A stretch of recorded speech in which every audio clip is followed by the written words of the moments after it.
നമ്മുടെ കേരള സംസ്ഥാനത്തിലെ local body ഇലക്ഷന് വേണ്ടിയുള്ള, അതായത് തദ്ദേശ സ്ഥാപനങ്ങളിലേക്കുള്ള തിരഞ്ഞെടുപ്പിന് വേണ്ടിയുള്ള കരട് വോട്ടർ പട്ടികയാണ് ഇപ്പോൾ പ്രസിദ്ധീകരിച്ചിട്ടുള്ളത്.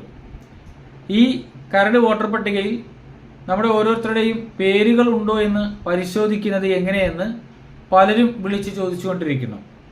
ഈ കരട് വോട്ടർ പട്ടിക നമ്മുടെ മൊബൈൽ ഫോണിൽ, നമ്മുടെ കമ്പ്യൂട്ടറിൽ അതിൻ്റെ PDF ഫോർമാറ്റ് ലഭിക്കുന്നതാണ്. അതിനുവേണ്ടി സ്റ്റേറ്റ് ഇലക്ഷൻ കമ്മീഷന്റെ ജനഹിതം എന്ന പോർട്ടൽ, അതായത് scc.kerala.gov.in എന്ന ആ പോർട്ടലിൽ പ്രവേശിച്ചുകൊണ്ട് എങ്ങനെ നമുക്കത് ലഭിക്കും എന്നുള്ളത് പ്രാക്ടിക്കലായിട്ട് നമുക്ക് നോക്കാവുന്നതാണ്.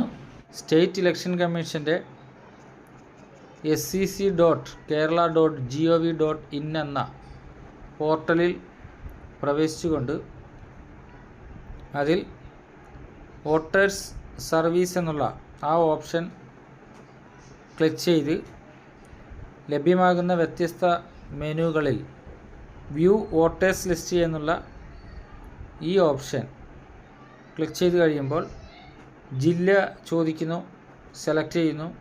ലോക്കൽ ബോഡി ഏത് തദ്ദേശ സ്വയംഭരണ സ്ഥാപനത്തിൻ്റെ പരിധിയിലാണോ താമസിക്കുന്നത് അത് സെലക്ട് ചെയ്ത് തുടർന്ന് വാർഡ് സെലക്ട് ചെയ്യുക. ഇതിനുശേഷം നമ്മുടെ പോളിംഗ് സ്റ്റേഷൻ, നാം തദ്ദേശ തിരഞ്ഞെടുപ്പിൽ വോട്ട് ചെയ്യുന്ന പോളിംഗ് സ്റ്റേഷൻ അത് സെലക്ട് ചെയ്തു. തുടർന്ന് ലാംഗ്വേജ് സെലക്ട് ചെയ്യുക, മലയാളം. ശേഷം നമ്മുടെ തന്നിട്ടുള്ള ക്യാപ്ച എൻ്റർ ചെയ്ത് കൊടുക്കുക, സെർച്ച് കൊടുക്കുക തുടർന്ന്. അപ്പോൾ നമുക്ക് ഇത്തരത്തിൽ ആലപ്പുഴ ജില്ലയുടെ ആശ്രമം വാർഡിൻ്റെ വോട്ടർ പട്ടിക, അതിൻ്റെ ആ ഡ്രാഫ്റ്റ് PDF നമുക്ക് ലഭ്യമാകും. അതിൽ നമ്മുടെ പേരുകൾ ഉൾപ്പെട്ടിട്ടുണ്ടോ എന്ന് ഇത്തരത്തിൽ പരിശോധിച്ച് നോക്കണം. ഇത്തരത്തിൽ നമ്മുടെ ഓരോരുത്തരുടെയും പേര് നിലവിലെ തദ്ദേശ സ്ഥാപനത്തിലെ കരട് വോട്ടർ പട്ടികയിൽ ഉണ്ടോ എന്ന് പരിശോധിച്ച് നോക്കാം.